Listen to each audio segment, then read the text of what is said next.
Today was the last day for the Trump affidavit. It's going to come out tomorrow or today. The DOJ is to provide legal memorandum explaining the redactions for the FBI affidavit. Obviously, that release was going to have a ton of redacted parts in it because it's an ongoing active investigation. So clearly, when there's an ongoing and active investigation, obviously, when you unseal an affidavit, it's going to have a lot of information in there, like who you're working with, what angles they're covering. Most of that is going to be redacted. Department submitting proposed redactions today for the affidavit used to justify the search of former President Trump's Florida estate. The department is also providing a legal memorandum explaining why they think that information should be kept from public view. A judge is then considering those redactions and weighing whether to make any of the affidavit public.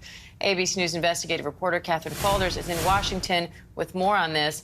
Catherine, how soon could we see a ruling on this, and what's the likelihood that the DOJ appeals this decision if it's not a full sealing of the affidavit? So there's a lot of unknowns here. Look, I think it's unlikely that we will see a ruling on this from the judge today. Look, I think it's going to be this weeks-long process. But what's likely to happen and what will happen and what's happening now is that DOJ will submit these redactions. The judge says he will then review them. He could call this private conference where they discuss them. He could himself, the judge said last week, submit his... I saw Ben Shapiro saying the PPP loan wasn't his. That's some real estate agent in LA. What website is that? And can you tell if Daily Wire got a PPP loan? Sorry, we looked long and hard with the hive mind of this community, and we could not find if Ben Shapiro's umbrella company that owns, like Bentkey, that owns Daily Wire, actually got a PPP loan or not. We couldn't find it.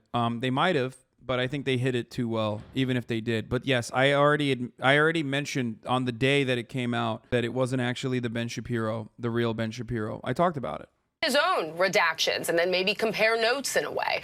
So a ruling on this is not imminent. It's something that could come in the coming weeks. But look, whatever the judge decides, DOJ could ultimately and probably will appeal it if the judge does choose to release portions of it that DOJ may take issue with.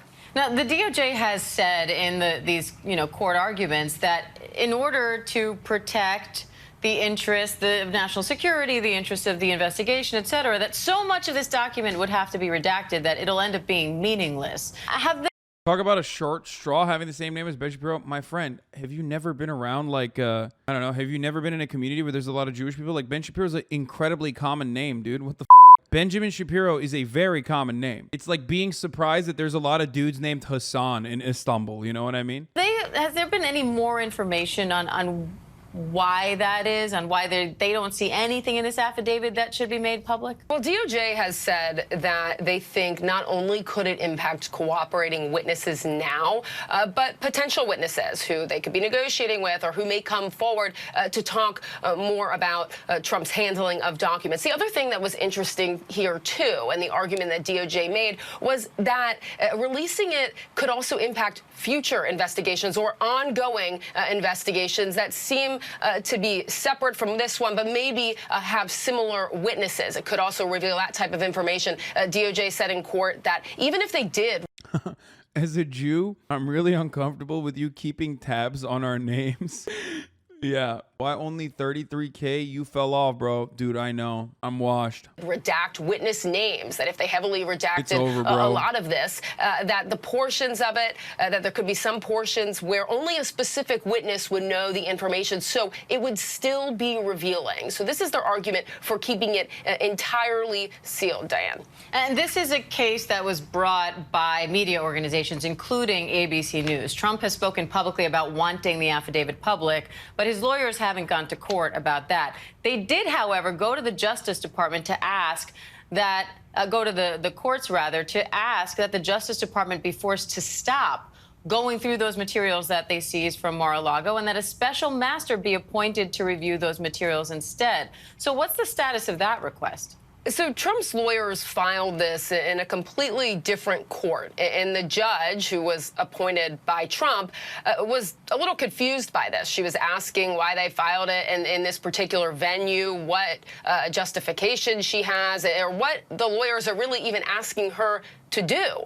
So she set a deadline, this Judge Cannon, for tomorrow, for Friday, so Trump's lawyers can submit revisions and essentially answer her questions here. But that is in a separate court that they filed it in. She asked the lawyers why Trump's team didn't intervene in this case, in the case that we're talking about with the media. Another thing that Trump's team will also have to answer for as well. So we will see that. We're expected to see that tomorrow, Diane. So tomorrow the affidavit's going to come out, or at least, like, unless they file an appeal and try to stop it. But the White House is bouldering. Let's